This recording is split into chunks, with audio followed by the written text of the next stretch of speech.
Welcome to Privacy Now, your go-to podcast for privacy, crypto, and AI. Each episode, we dive into the latest advancements, explore cutting-edge innovations, and bring you insights from experts shaping the future of Web3 and AI. From crypto degenerates to the ones in it for the tech, Privacy Now has got you covered.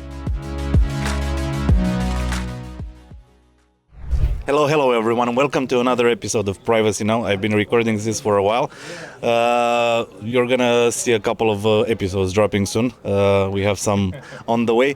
But today is a special day because besides having Matej as my co-host for this episode, we have a truly privacy advocate, one of the few people that actually cares about privacy in this world, not only for Web3. And I have a really long description for him, so I'm just gonna read from the script because he's done so much for the space. So a lot of you may already be familiar with Ameen, but for those of you who are not familiar with Ameen Soleimani, he's a veteran developer and a fearless privacy advocate. So his journey is anything but typical because he started with the spank chain. Some of you might be, oh yeah, you still have the socks. I mean, I would give the socks as well. He also helped launch, you might be familiar with this, Moloch DAO, which was a very famous grants collective. He's even contributed to stablecoin research and co-founded the Charity Initiative for Democracy in Iran. In short, Ameen has worn many hats in the Ethereum community. These days, he's really focused on privacy. So, besides being a popular figure here at ESDAM, he's a co-founder of, let me know if I'm pronouncing this correctly, 0xBo? Yeah. Oxbow, yeah. A startup building compliance-friendly privacy tools, and he's also the creator of Privacy Pools, which will go deep into the episode. Which is a new Ethereum mixer that some people have. Is not a mixer, yes, but well, I'll explain why. Yeah, we'll explain, but people associated with Tornado Cash, but Tornado Cash without the crime, because you do have a lot of compliance tools, yes.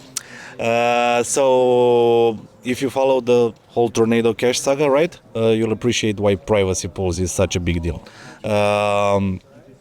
When authorities cracked down Tornado Cash, Ameen took it very personally, especially since he was involved with the creation, and rather than retreat that many people would have done, he set out to design a better and more accountable privacy solution. So he even co-authored the paper with Ethereum's Vitalik to bridge the gap between privacy tech and regulation. But I'll stop because this description is way too long. There's too much research here, so I just want to have a nice casual episode where we can talk about everything. So maybe we can start off with your background. I mean, for those of you who are unfamiliar, maybe we can say a few words about how you started in the space and why privacy is truly important for you. Sure. I started in the space, if you want to go back, I was buying mushrooms on the Silk Road in college, and then lost all my money in Mt. Gox, and then learned about Ethereum, started, after the Gox thing, I appreciated decentralization a little bit more, wrote some smart contracts, got a job at Consensus, worked there, left, did Spank Chain, Moloch DAO, more recently Rye, and when I was at Moloch DAO, one of the projects that we supported was Tornado Cash, and so we gave all of the grants, we worked with the team, we helped make that happen, and then Moloch DAO eventually became the first legal defense fund, DAO. We emptied the treasury and just gave it to the legal defense, more or less. And so been trying to support Roman and Alexey, get them out of prison, and then most recently started working on Privacy Pools to reclaim privacy for the good guys. Speaking about Roman and Alexey, how's that going? Like, I know you've been really involved and went to trials and everything, and yeah, so Alexey was charged 3 years ago in August of 2022, 2 days after the U.S. sanctioned Tornado Cash. and he lost his trial last year, and he was sentenced to 5 years in prison, and he is since out on bail pending an appeal trial. It has not happened yet. It will probably happen sometime next year. And so we're trying to, prepare his legal defense. The EF, Ethereum Foundation, just came in and offered about $1.25 million, dollars to support his legal defense preparation, which is really nice. But it's hard to say which direction it'll go, because there's forces in the EU, for example, advocating for making all privacy coins and anonymous accounts illegal, based on a legislation that was passed about a week ago. Meanwhile, in the United States, Roman was arrested about a year after Alexey, also in August of 2023, and so he has not yet had a trial. He is, they keep pushing back his trial, which could be a good thing, depending on, if we're able to move some political angles forward. Trump seems to be trying to be a pro-crypto president, which is helpful. He did free Ross, which was nice. And there was a memo by the Department of Justice about a month ago, and the memo said that basically developers should not be held accountable and criminally liable for the crimes of the users of their platforms, which I think is a step in the right direction. That's beautiful. They also said that any ongoing cases that are not aligned with this memo should be dropped, and they have not yet been dropped. And so the fight goes on, but I'm hopeful, I'm optimistic. If we get justice for Roman in the U.S., if the pressure from the U.S. lets up on the EU, then maybe there's a better chance for Alexey going free as well. I mean, since Tornado Cash is not sanctioned anymore, shouldn't that be like big enough of a kind of a signal that if that's not sanctioned, then they, as developers, should also shouldn't be serving time for... You would think. Yeah. I mean, that would be in a logical world, right? You would think, yeah.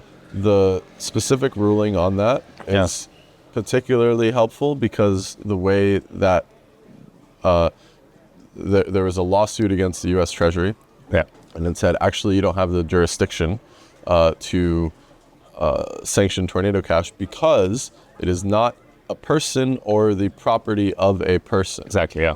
And nobody owns it or controls it, and because of that, it weakens the argument that this was the property of Pertsev, the company that the Tornado Cash founders were running.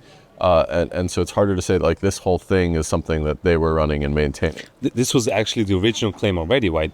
When Tornado Cash was put on the central list, it was like, how can that be based on what you said, right? We all thought it was pretty silly. Right. That happened that way. Yeah, but I think it's crucial.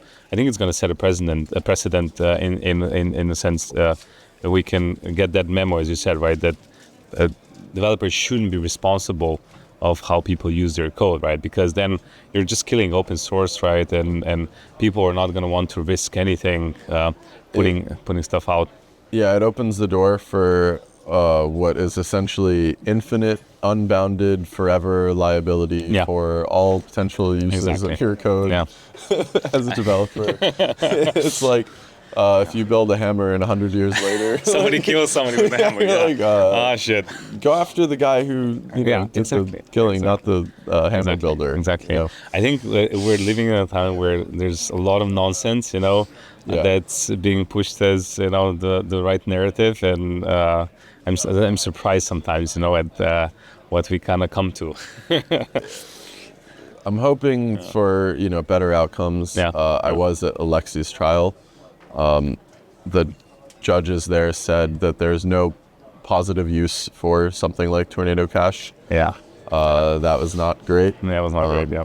They also asked I felt really bad for Alexey in this process, because they asked him a question that was like, what could you have done to prevent anything from happening? And he's like, basically nothing. Nothing, yeah. I had no control over the money. I can't shut it down. Exactly. If I turn off my UI, they'll just use a different UI. It's like probably going to be a scam. Yeah. You know, people lose all their money, and they're like, so why didn't you do anything? Yeah, the lack of understanding. And then he's like, what do you want me to say?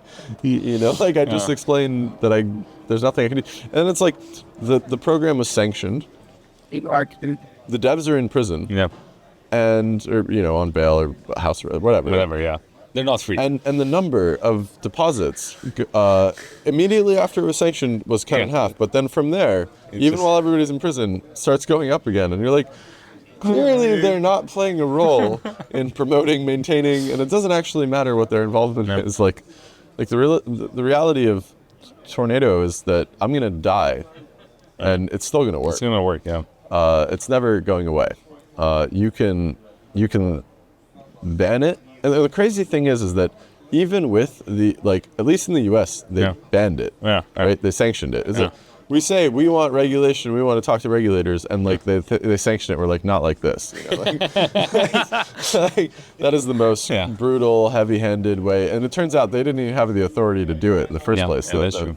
But like in the Netherlands, they didn't even ban it. They just arrested Alexey. So it's like technically legal.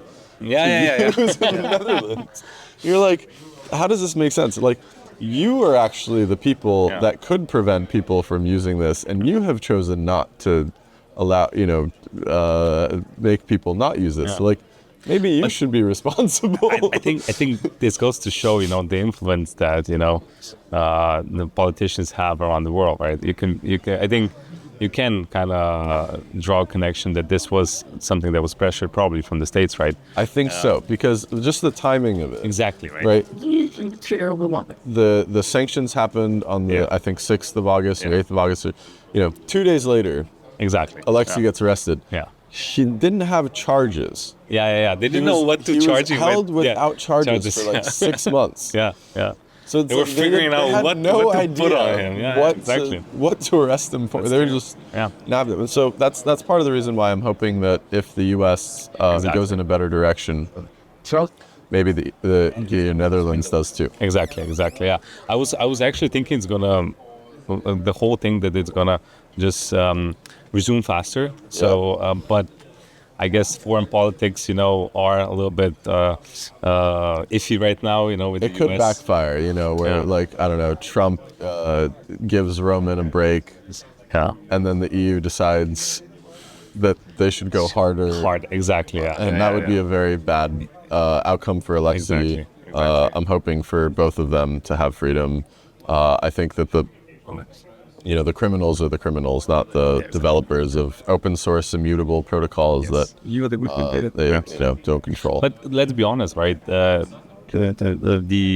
governments, right? Governments love power, right? So in terms of the whole crypto ecosystem getting more traction, developing more, it is encroaching on their ability to regulate, to control, right? I know you went, so I'm curious now, because you're a big advocate of, Tornado Cash, privacy, all that, but you still are working on a more compliant privacy pool solution. How does that work for you here? Why and, which are the compromises you're willing to take here to be able to bring this kind of to the people to use a bit more, let's say, risk-free, or a bit more without the reservations that I think an important note that we should remember is that the Tornado Cash team themselves built a compliance tool into Tornado Cash, such that you could use your secret note that you get when you deposit and that you need to withdraw to generate a proof of which specific deposit you have. Okay. And so you could go to Coinbase, a financial institution, a bank, a regulator, and say, this one's me. Okay. I've withdrawn. I have achieved on-chain privacy, but this is my specific for your deposit. sake, this is, And yes, there was a paper before the privacy pools. This guy named Fabian Schaar, who runs the blockchain department of the University of Basel in Switzerland. He wrote a paper about Tornado Cash. It was the best paper ever written. about Tornado Cash, published, get this, in the St. Louis Federal Reserve Bank of America. Really? Yeah, the Fed, The Fed. published a paper about Tornado Cash.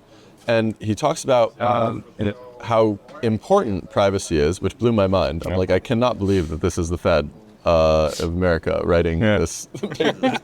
And then they advocated for a specific path for regulating it. Okay. And the path for regulating it was, you should be able to use this thing, but you have to use the compliance tool.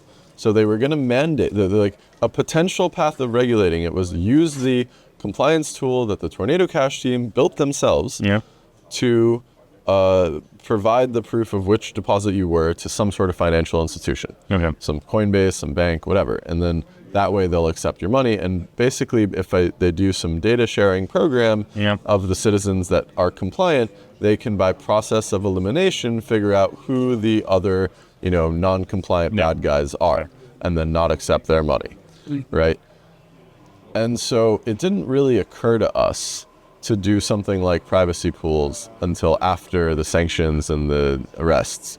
And I think that people should think about privacy pools as essentially the evolution of the Tornado Cash compliance tool idea, where the problem with that system is that it still creates a honeypot. Yes. There is still a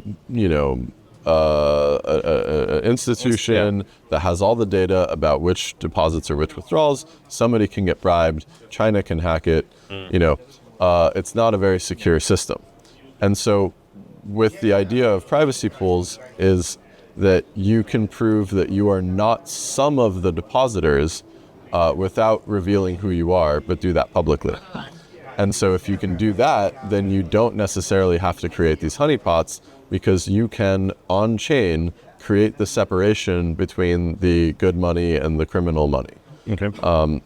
And And it's like, I think that if you're putting yourself, I know this is hard for most people in crypto to do, but if you empathize with the regulator,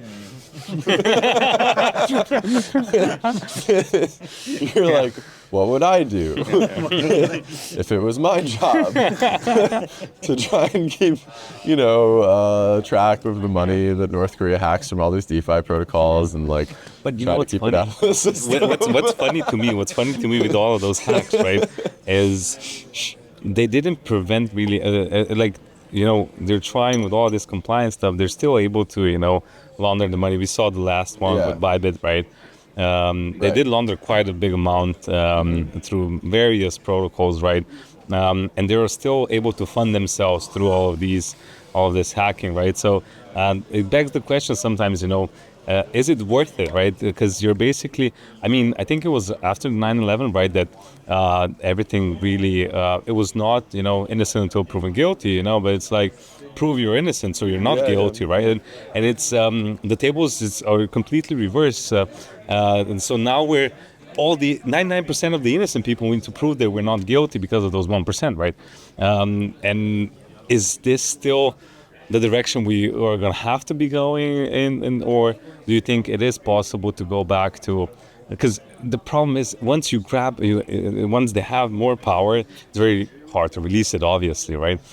And so you think there is a timeline where we can go back to, trying to find the bad guys without forcing all the good guys to reveal everything about themselves? I think so, and I think that privacy pools occupies what I consider a reasonable middle ground. Okay. In the sense that we don't take custody of the money, first of all. So it's not like we can freeze money. We and also as a result of that, we are not necessarily subject to the money services business regulations, and so we don't have to KYC everybody that uses it. And so, like, if you're using an exchange for privacy, you basically, one, have to KYC, and two, they can freeze your money, and three, it creates a giant honeypot, and somebody can get bribed and to reveal it, or they can get hacked and then have all your data exposed. Oh, I'm going to tell you one thing about a honeypot from my country, but you continue on. Okay, yeah. Just as a reminder. in the privacy pools world, what we do is transaction screening. So you deposit into the system. There's a waiting period. We look up your money. On chain, we figure out generally where it came from. Yeah. If it came from like a exchange that's reputable, has KYC, it's probably fine. If it comes from like a different privacy protocol that doesn't, we don't consider up to our standards, probably not fine. As in the Bybit hack, a lot of the money went through a bunch of different privacy systems. Some of it went through Tornado Cash, as it tends to do. And so. Did they try to go through as well, or? No, it wasn't ready yet. It wasn't ready yet. Okay. It didn't affect us. But we will. Bybit, the company, has an API that tracks all of the money to the best of their ability. That's one of the things that we're integrating, so that we can know if somebody's coming in and they're trying to get money in from that source. And so that's what we do, is we integrate all of the chain analysis, TRM, Elliptic, all of these services. We see if they flag the money. We have manual operators. If they get something flagged, we might double check it. Was this a dust attack? Does this person actually deserve to have their money flagged? Dust attacks are a problem. Or is this actually a hacker or something? Right? And so we do our best. It's not a perfect system. But I think that KYC, one, is not very good to begin with. Especially now with AI coming in. With AI, it gets even worse. And three, there's mules, right? There's identity mules. And so I don't care what ID you show me if I can see on chain that your money came from a DeFi hack. Exactly. So I actually think that transaction screening is a potentially better system for detecting this KYT stuff. then, KYT, know your transaction. And then if your money is accepted, then we approve you, you get on a whitelist.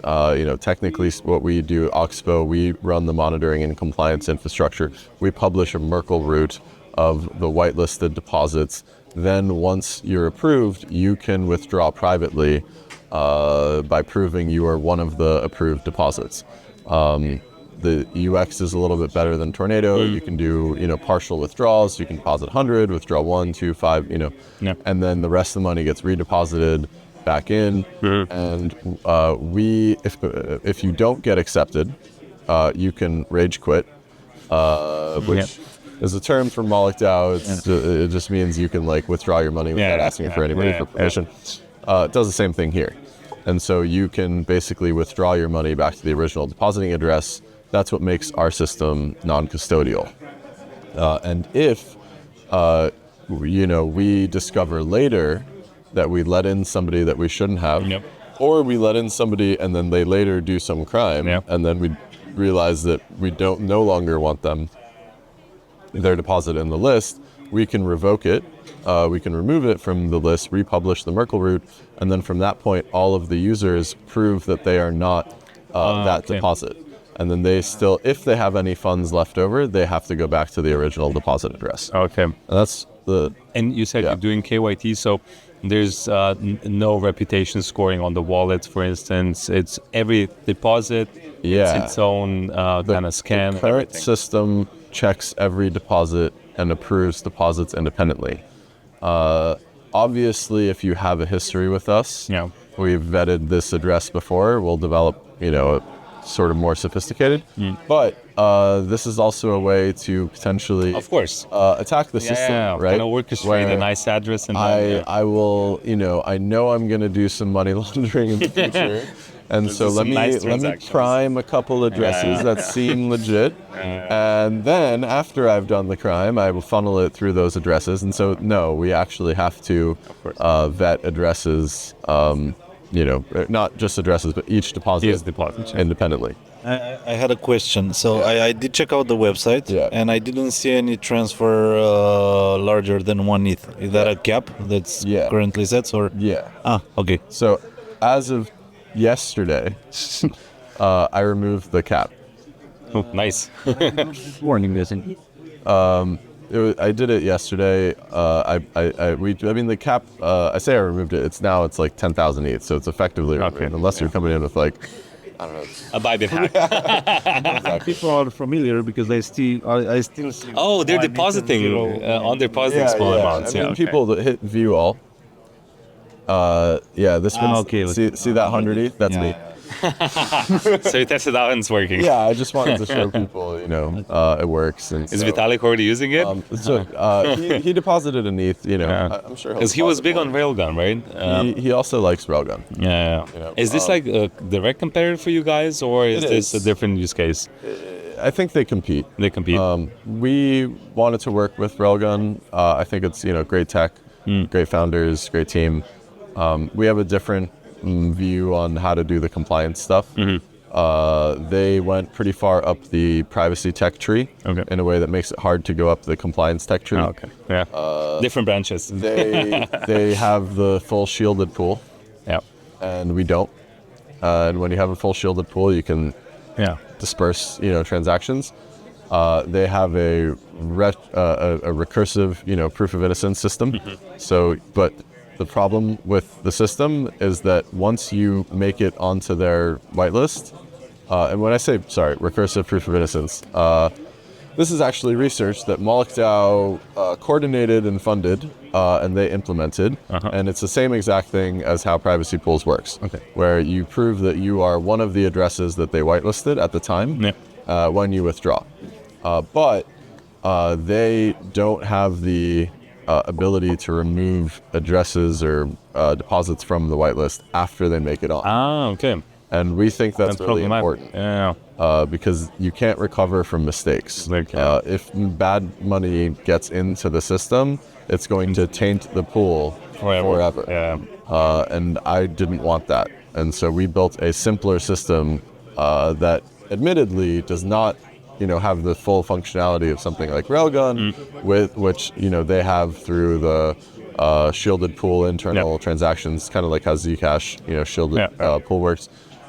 We just have some more similar to Tornado in the sense that it's money in, money out. But the UX is still better because of the arbitrary withdrawal. So it kind of maps onto how people use these things better, where you can I can deposit 100 ETH, and if I withdraw 1 ETH, you don't know. I could be any of the other people that also deposited 1 ETH. And so your anonymity set is actually all of the deposits that are large, as big or larger than your withdrawal. If I withdrew 2 ETH, then you would know it's me, because I'm the only one who's deposited more than 1 ETH. But it's nice to be able to merge all of the anonymity sets instead of doing the Tornado Cash 110, 100. I don't always want to pay somebody 110 or 100 ETH. So That's true. No, but one question. Those are privacy pools. I remember in that paper it was people could create their own anonymity sets and stuff like that. Are you looking into that as well, expanding the functionality, or? The paper was more of a free-for-all. It described a more credibly neutral, open source infrastructure. It's what we developed is A product. Controlled by Oxbow. We take responsibility for publishing one association set, so we call it, and all of the users of this specific smart contract can only withdraw privately if they are on the Oxbow whitelist deposits. There's reasons we did this. One is, it's practical reason, which is that the analytics tools are not super sophisticated in the sense that they know, you subscribe to this particular whitelist out of this contract, and so therefore your money is good, and you didn't, and so therefore your money is bad. They just look at the contract. And so they look at and so when they look at us and then the withdrawal contract, and they trust that the stuff coming out of the withdraw function, even though it's private, is trusted by us and vetted by us. Because of your input. And so they're able to qualify the contract as not being something that they should flag, which then helps that money get accepted by exchanges and used in the real world.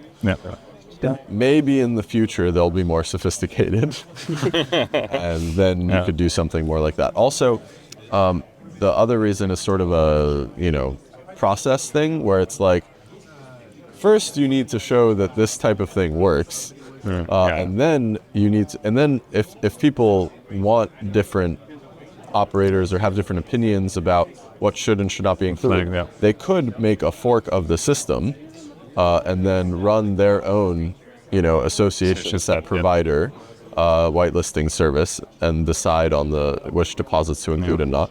So if you want North Korea and a few others, you create your own pool. Except North Korea wouldn't use that because they want to get in the... Yeah, they want to go into the clean set. Yeah. Right. They want to use the one that all the legit people use. Yeah. So they probably wouldn't even care.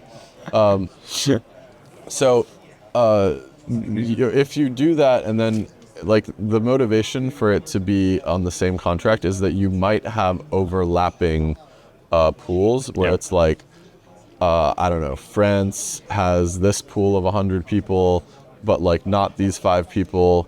And then Switzerland has also the same, 95 of those people, but not 5 of those people. And so then I can prove against one of those lists and like then all of, the deposits get more anonymity from each other. But like, you're not going to get to that until you do one thing that works. One good thing that you mentioned here. So I remember Chainalysis, not sure about Elliptic and others, but I remember Chainalysis had like this. They had this percentage of how clean certain addresses or something like that, right? Yeah. Do you have like a threshold of how clean the funds need to be from, or is it like a yes or no? It's like binary, or or is that too much info to share in terms of the kind of the back end stuff? We are contractually obligated through the terms of our access to their services not to reveal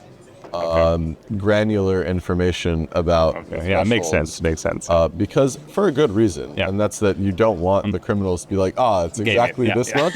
Exactly. Perfect. Let me go right below that. I remember that it was percentage. It was percentage based with them, at least in the past. Is that for example, if you are a victim of a dusting attack or something, right?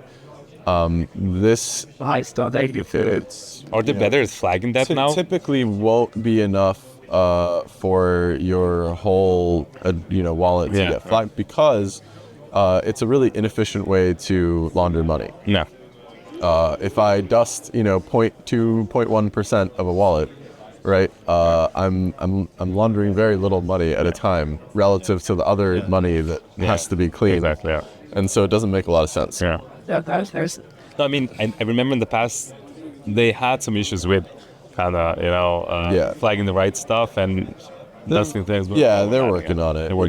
And you can also implement your own heuristics and rules on top of the information that you get from them. So. I'm not gonna dig more into that, but I want to go just back to one thing, about honeypots, right? So I can give you an example. I'm from Slovenia, right?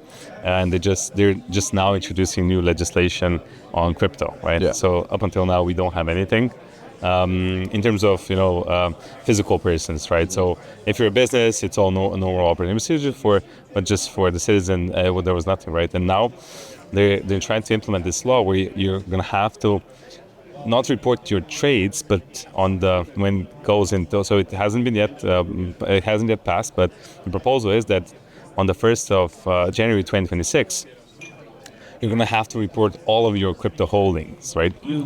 Well, when normally you usually report any taxes that you need to pay on any profit that you make, right? Here, they're asking people to disclose everything they own, so that's kind of, they're saying that's going to be the base for the calculation of profits. And the problem here is, right, with stocks, with real estate, it's difficult for a robber to come and take away from you, right? Bank's going to stop a big money transfer, they can't really, sign the house themselves, right? Yeah. But crypto, it's 5-minute wrench attack, right? Yeah. And it begs the question, like, what kind of security risk are they introducing to people that own crypto, right? It's the same as you would ask people to disclose how much cash or gold they're holding at home, right? And then they put it in a database, right? And the funny thing is that Yeah, if I'm a criminal, that's a great database. Exactly, to try to exactly, get and, access and then to, and the figure out our who targeted. IRS, right? And it's not just the IRS that has data to that, right? So if you're using public services, you have this, you have a family, you're getting some subsidies from the state for the kids, right? And then those centers that distribute this calculated based on some of your holdings, right? So even people working in that can get access to all of your funds, right? Which is completely messed up because those are low-level employees, right? Getting very viable access. So it's crazy to me how, with some governments, all the focus is on tax collecting and not thinking about the broader implications of what can this bring, right? Especially honeypots. How you create them is exactly like this, right? But it was flagged like a bunch of times, and they're not budging at all, right? It's like, oh, come on, nobody's gonna hack the IRS database. You don't need to hack it. You just need to get one employee. You bribe one guy. Yeah, it's just social engineering basically, and they that's give enough, you right? everything. Exactly, Yeah. right? So yeah, the honeypot issue, I think, it's more and more, crucial, but it's getting taken very lightly everywhere. Even with our centralized exchanges in crypto, right? It's a similar thing. Like we see, I think France is one of the worst ones right now, where almost every week you can hear of attack on a family member for somebody that is more of a crypto public figure, and they kind of assume that they have large holdings, right? And they're getting kidnapped, tortured, fingers sent home, right? So I think it is an issue, and going more on chain, I guess, and also using protocols where you are able to obfuscate away a little bit, your tracks. I think those will become more and more crucial in the future. Yeah, I mean, the reason that privacy tools exist is so that, we live in blockchains are just baseline transparent, fully transparent. So it's like every single person who interacts with you now has access to your full transaction history, how much money you have, how much money you make, how much money you spent on whatever, right? Not a great system. And so the motivation to make Tornado originally was we were jealous of Zcash. We thought it was cool. And we're like, why are we sitting around revealing everything all the time? Let's make a thing that doesn't do that. And that was the first zero knowledge system on Ethereum. And, I'm very, inspired by all of the cool things that have been built since then. And I think it'll be important. And I think it will actually impact how society is organized in some ways. We still do paper ballots, right? We do. It's very odd. And it's there's tools for example, zero knowledge proof passport, generation of a credential, and then I can do an anonymous vote based on verifying a credential. And so, if you, at least as a society, trust the math enough and the engineering enough, then you can have proper anonymous democracy, and this prevents collusion, in the sense that I can't programmatically bribe people to if you vote for me, I'll give you money. It's if you can flip your vote during the voting process and then prove that you did it both ways, then you can defeat that attack. And so it's actually wild. For me, the craziest thing is if you look at the US, right? Yeah. The cradle of innovation, right? Silicon Valley, everything, right? They're able to do all these LLMs, Right. And then they have the most screwed up voting system ever, right? You have mail-in, you have those, some are electronic, some are physical. You can register in a million I'm just sitting there counting ballots. I'm I don't like this guy. Yeah, exactly. So to me, it's crazy, and I think it comes down to the incentive that there's no incentive to make that proper, right? Because if you make it proper, you can't really influence it at all, right? I think there is some meddling, that to an extent you can do, because I think the tech can be developed, right? the user experience can be so that even the grandma can, because oftentimes, it's like even the grandma needs to be able to vote. Well, you can make the UX, so the grandmas will be able to. I think we're there. That's why I don't have to worry about it. Yeah, the tech, but it's not in there. There's no incentive for them to do it, right? It's just There's got to be incentive for somebody to do it. I mean, once they're in power, there's no incentive. Once you're there, I think. Well, I mean, if I'll just briefly, like, for example, at least the Elon coalition in this latest election was calling out the Democratic Party for voting against voter ID systems at the booth, and it's like, I need ID for many things. Exactly. Why not for voting? Exactly. It seems odd, and so I think that comes from a place of at least wanting to represent the election fairly. Yeah. But you can look at that. That was. But coming now they're at in power, so who knows? Exactly. That was at the time that was coming from the opposition. You could say, right? So I'm curious to see, what happens now, right? Are they able to do something? There's one way of thinking about this where it's like, basically we have to go first as the blockchain nerds. Like, we just have to build our societies to be fair and proper and legitimate. Yeah. And Vitalik has a great blog post called like the most scarce resource is legitimacy, something like that. Really? He explains like legitimacy through a very analytical lens. And so the more legitimate we build our own systems, the more that we can propagate them and recruit people to participate, because I think people vote with their feet. And so they will eventually prefer the things that are fair and that they trust in more.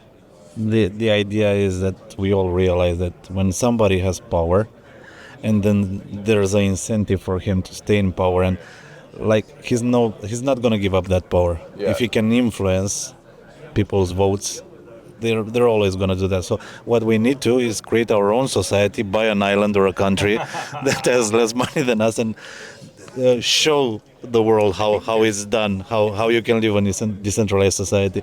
Did you hear about the Draper Nations initiative? So Tim Draper, I think, has this Draper Nation thing where you have these digital passport. They created this digital community. Not sure if they have a physical place. I don't think they even have a physical place. And I haven't followed recently the progress that they're doing, but there is, I think there are some initiatives around these. But the problem is, how to get that recognized as, the legitimate option, right? Opting out of this and going to something else. Yeah, it's one thing. If maybe it's not too controversial for you to answer here, but no, I'm curious because no. I love sentences that start that way.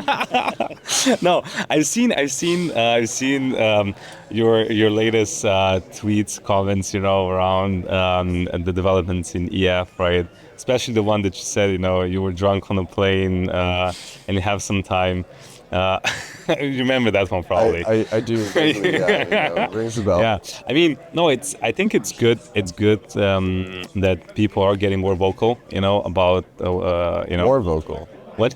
More vocal. More vocal. I've always been vocal. I mean, maybe you were vocal, right? But I think other people are also getting very vocal now in terms of how things work. Justin Drake and I have had a series of public disagreements that I'm pleased to say that we've tended to have resolved positively. No, exactly. I mean, disagreements need to happen. Right? I was a bit triggered by some of the proselytizing on the Ethereum religion, certain parts of things that he basically wrote out a list of buzzwordy values that this is Ethereum.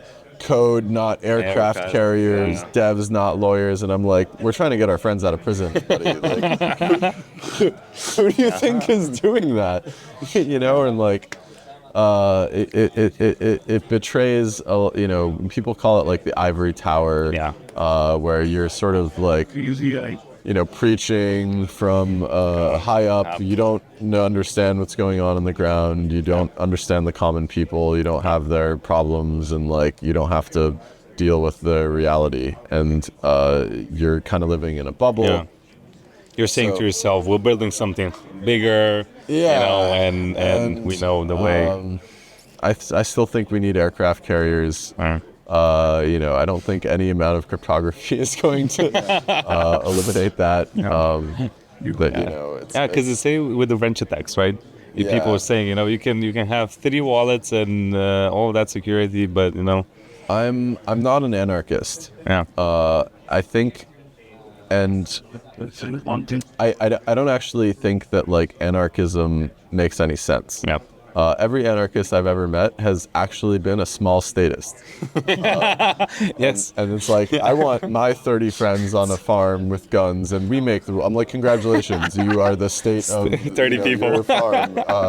With your little legislation, process. It's like whatever your, city council decides. Exactly. Like, people have been doing this for a long time. Can anybody do anything? No, we're going to vote on stuff. It's like... we have membership dues.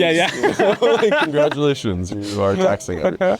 And it's like, as soon as that conversation gets into like, how do we protect ourselves from like an outside threat? Well, we all need to, have a night watch. Okay, so if I'm not in it, do I pay for it? It's like very basic stuff that people have figured out again and again, since the dawn of time. And I had a conversation with a friend of mine who also has been in prison. I hope to not have as many friends in prison. But like there's a pattern. No. Virgil. Virgil, yeah. So Virgil worked at the Ethereum Foundation. He went to North Korea. He came back. He went to the FBI. He tried to tell them about his trip and was, he felt sort of entrapped because he went there, and then it was basically a scam. Was he summoned to the FBI because of the trip, or he was trying to be proactive. Okay. And so he went there without a lawyer. He gave them his phone, unlocked. They found some incriminating messages and decided to charge him with conspiracy to violate international sanctions because he went to the Blockchain for Peace conference in North Korea. And he thought it was going to be a conference like this. We're at ETHDEM right now. There, there's devs, there's hackers, there's talks. It was 30 North Korean officials in a conference room. And they're like, tell us about the and like him and 3 other people, and they're like, tell us about the blockchain. And he's like, shit, I got to get out of here like alive. Oh my God. So I'm going to figure this out. I don't know this story. No, I didn't know the full. I know what happened when he came back. I know what happened. I never heard this. When he got back, he was like, oh, maybe I'll like try to, give them the information about what happened, and then they would be happy about it. They were happy about it. They were happy to put him in jail, make an example out of him, which was not a great outcome. But he's almost out now. I had dinner with him a week or 2 ago in Baltimore. He's in I think he's finally back with his parents, but he was in this like halfway house situation. Yeah, okay. And he had, for somebody who's just been in prison for 5 years, getting wrecked by the state.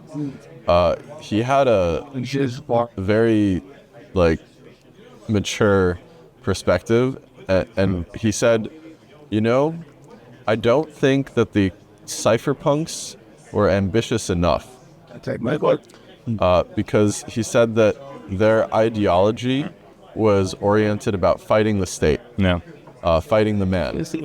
And he thinks that the goal should not be fighting the man. Because fighting the man is not winning. It is fighting. Winning is building a better man, or building a better system, or a better state.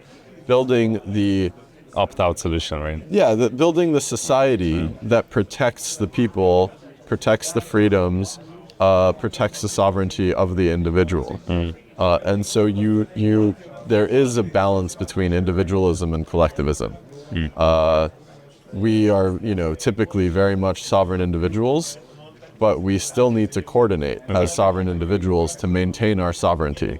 And so to the extent that we want to build, collectivist structures that sovereigns can voluntarily, willingly join and participate in, that should be the goal of our cypherpunk movement. And so we have the primitives that protect us as individuals. But at the end of the day, we need to fix the laws so that they don't mandate honeypots, so that our sovereignty as individuals is protected. Yeah. And for somebody that just got wrecked by the state for 5 years, I was very impressed. Yeah. Yeah, you'd say he'd go on the revenge cycle. Yeah. You'd think he'd be ready to burn it all down. Exactly, yeah. You know, but that wasn't where he was coming from. Is he going back to the EF, kind of working with the EF, or? I think he needs some time off. Okay, yeah, okay. I mean, I'm not saying like, but is he still like interested in, working in the space? I mean, we had funny conversations from like when he was in prison because he couldn't access the internet for a long time, and so like. Tell me, how does SBF can access? He would say things like, "Hey, so like, what are we doing about EOS?" You know, and I'm like, bro, that was like 3 wars ago. Like, no one cares about it. There's no EOS. So, you know, he had some. The problem is, you know, that crypto runs so fast, you know. Yeah. In 5 years, you know, it's completely changed the landscape. Yeah, that's crazy to see. Sorry, I'm hogging the mic. No, you're not. Now he has to deal with AI agents and like there's a whole range of problems for him now that he got out. No, but I like understand, and it's very mature of him to think like that. Yeah. Let's go a bit back to privacy pool and Oxbow. Sure. That's Where my does job. I know. No, but I do want you to express the project to the world and people, more and more people. Privacypools.com. Privacypools.com. I'm gonna share the link everywhere anyway. So, but like Oxbow, where does that come into the picture? How? Yeah, I mean, we maintain the integrity of whitelist. Okay. You know? Okay. So we do all the monitoring. You know, we this is what I call the paradox of privacy for the good guys.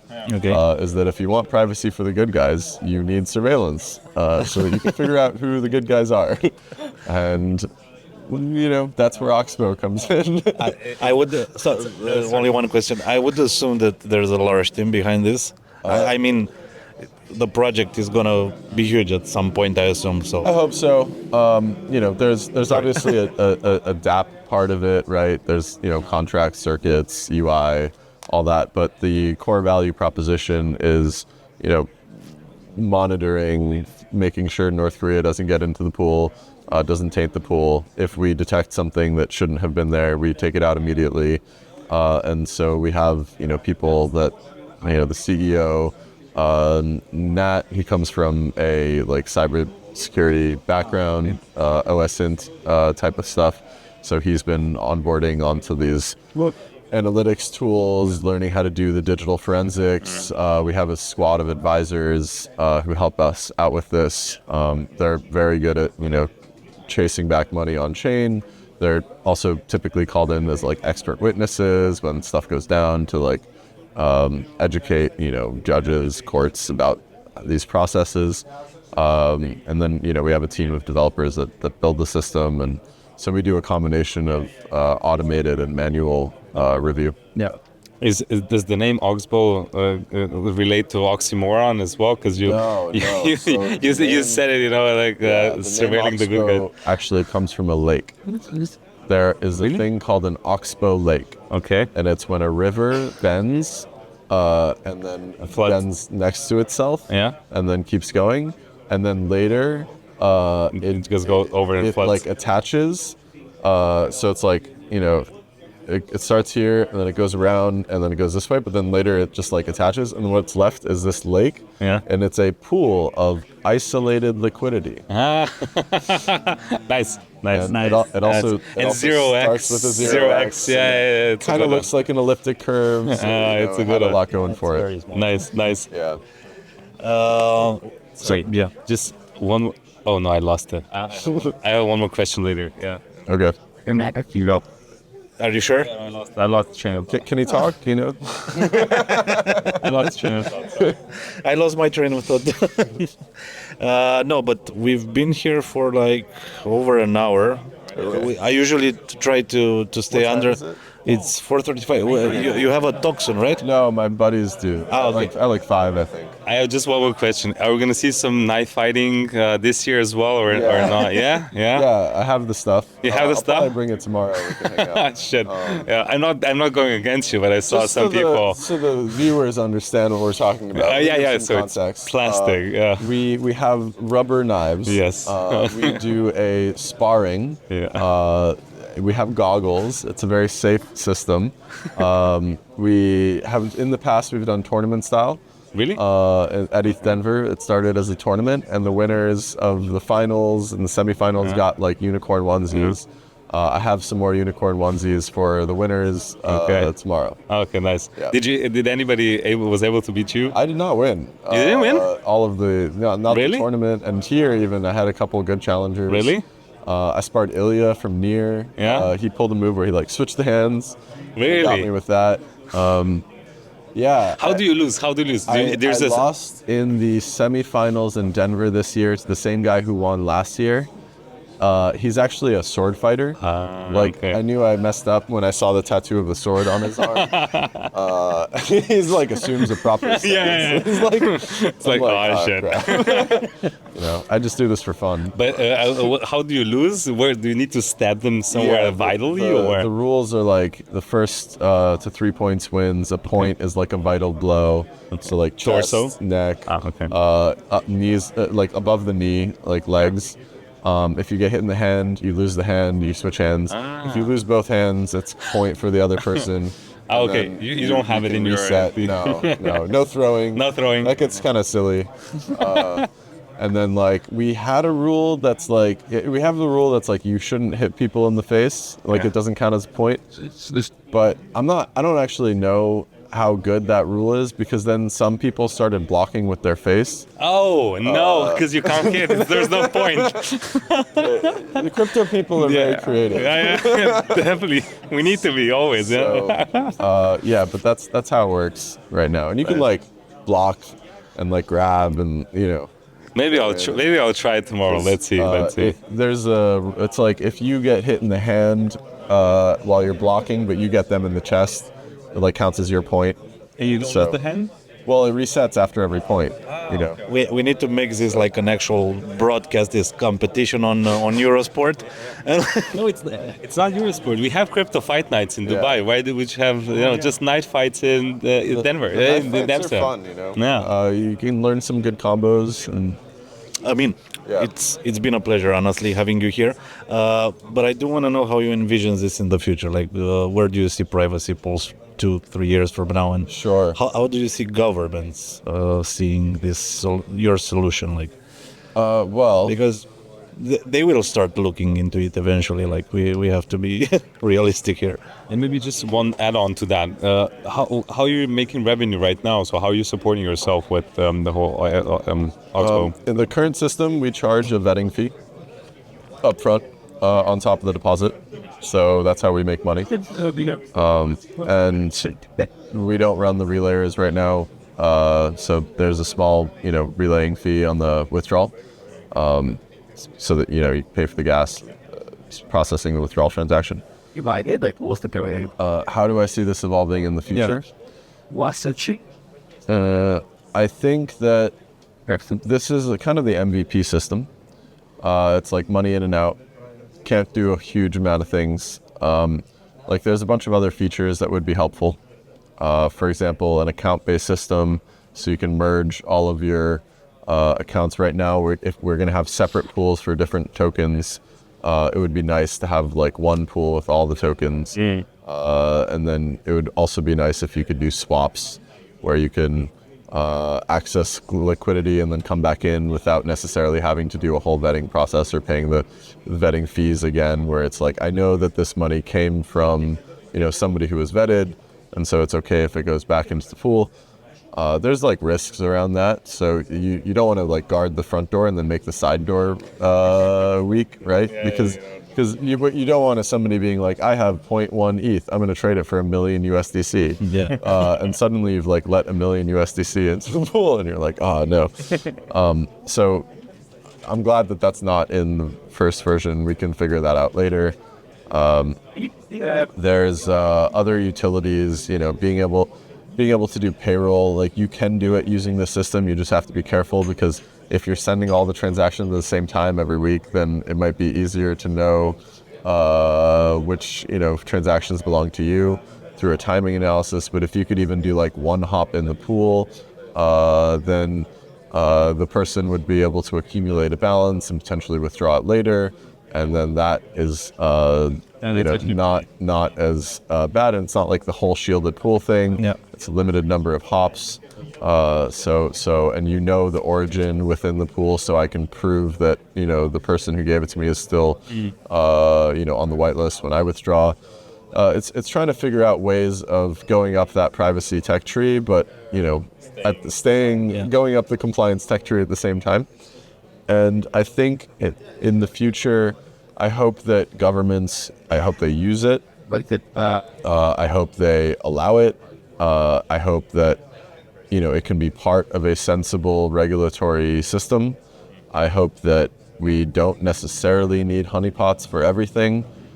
Even if you have the honeypot system, it still helps, because even if I have to go to a regulator, a bank or financial institution, and prove which specific deposit is mine, it is also still helpful to on-chain isolate the money from the bad guys from the money from the good guys.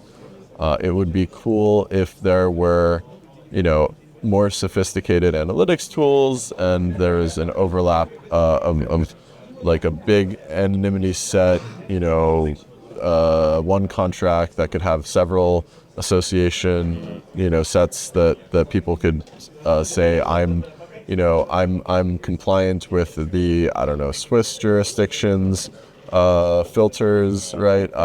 Somewhat more lenient than others. Yeah, and you can basically comply with whatever the jurisdictions are, but everybody can participate in the same one. I think the big brain, maybe one day might happen, is people talk about putting privacy at the Ethereum base layer. Yeah. And there was a proposal by a guy named PC Aversio, who wanted to just make it all encrypted, and I'm like that's crazy. It's cool, but it's crazy, but I'm down if I also can do the thing that I do, which is prove that I'm not some of the people. And so there may be a future where Oxbow has a role to play as a compliance provider for people who want to use a globally neutral protocol level, privacy system, but can do it while still helping isolate all of the hackers that steal money from our friends. So not everyone. Yeah. Not everyone will go fully on-chain, right? So you need to talk to them to the traditional world, and that's right. This is the trade-off, right? The traditional world, they know better than we do. They know first. They do a bunch of IP and monitoring, and so you need the input from them to determine whether that's through chain analysis or through other analytics companies or directly to flag addresses, so that you can help figure out who the good guys are. Yeah. It's part of the solution. Yeah. You do it. There you go. No worries, Matej. No, but I always end the episode with the lightning round. So I have 5 simple questions prepared. Oh, no. If you want to do them. No, they're fun giving questions. long-winded answers. We can do long answers as well. But they're fun, All right, hit me. fun short questions. So privacy or compliance, if you could only pick one. And why? Gun to my head. Or a knife to the throat, yeah.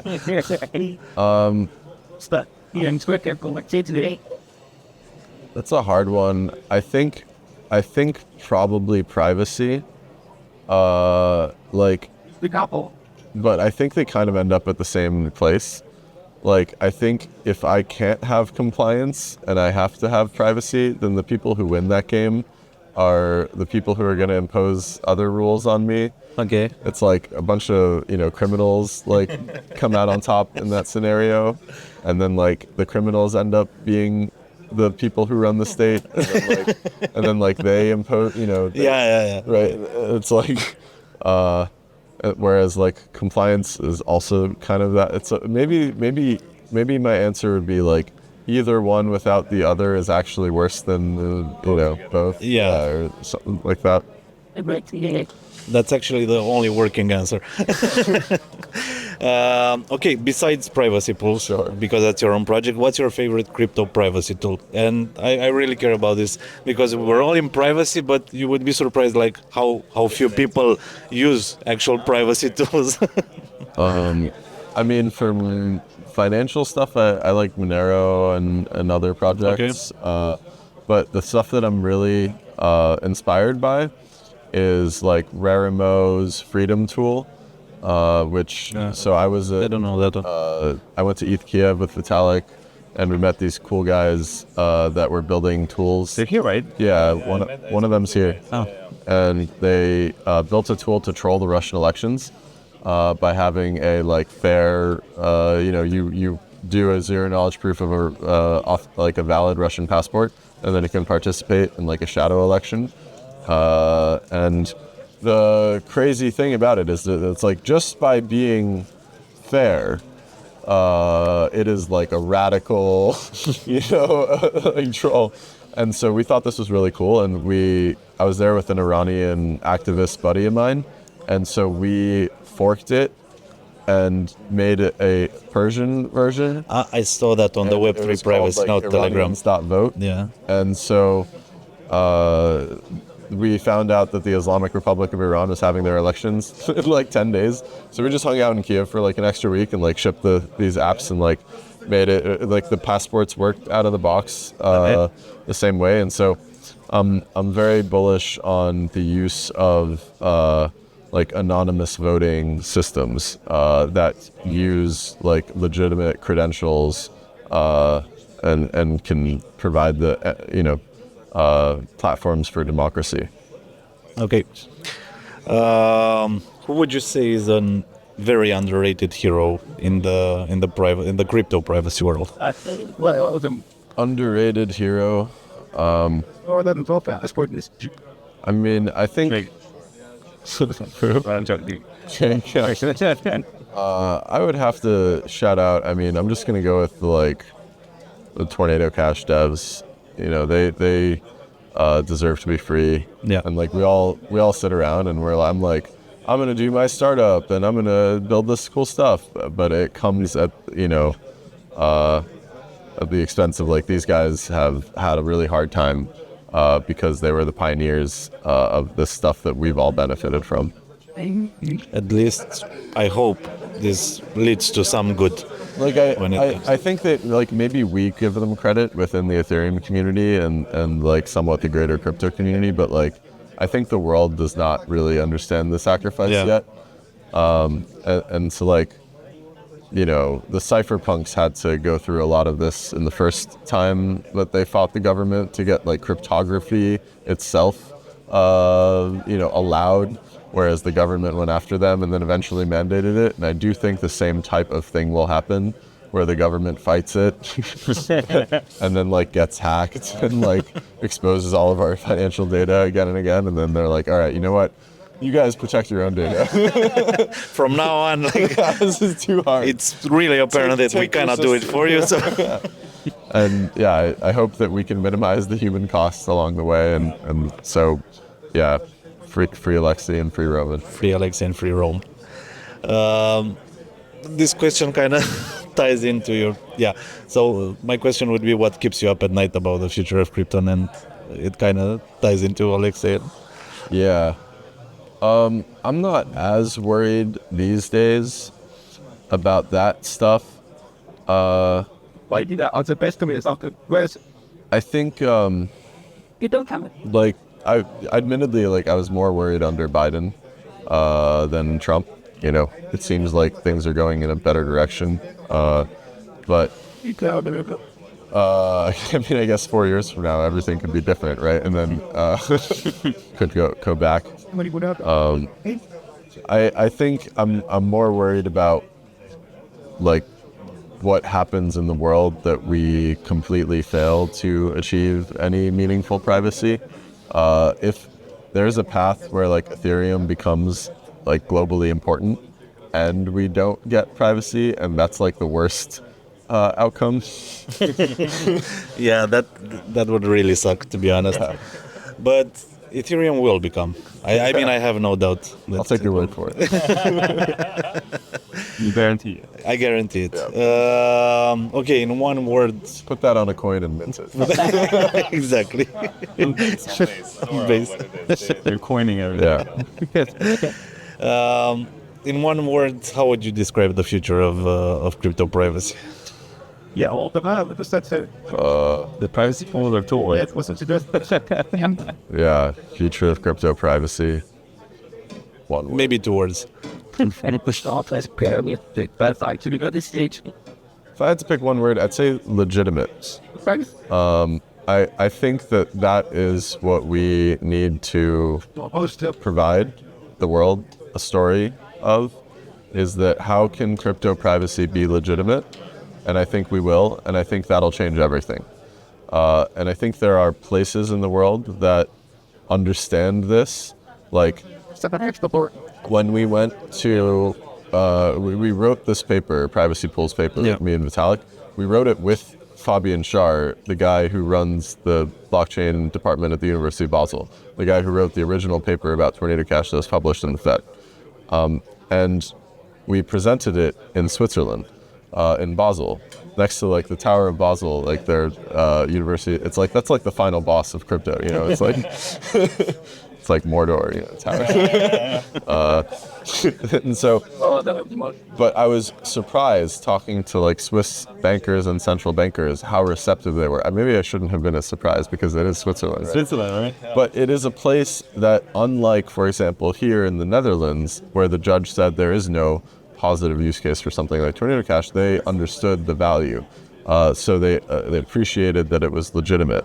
And so I think if we can achieve legitimacy, in some areas, it'll be a lot harder for the rest of the world to look at us and say, this is only for criminals. Okay. And that'll change how society treats this. And so I think that we should try to do our best to achieve legitimacy and as fast as possible, with as few casualties as possible. Hopefully. Matej, do you have anything to add? I'm good. That's why I gave you the mic back, because we can go on with the time, you know, it's too much. Have a thing to do? I mean, we did, yeah, you need to run, so wrap it up, mate, now. Okay. I mean, it's truly been a pleasure. I think you're one of the few people that actually puts their money where their mouth is when it comes to principles. Yeah, 100. Some of the money. 100, yeah. I hope we can do this in the future. Maybe we'll have more opportunities to discuss and to talk. And I hope your project really launches. Thank you. Everyone is free. And more important, that governments and institutions and authorities realize that this is not the way, that they need to understand something before they act on it. I think that's the most important thing.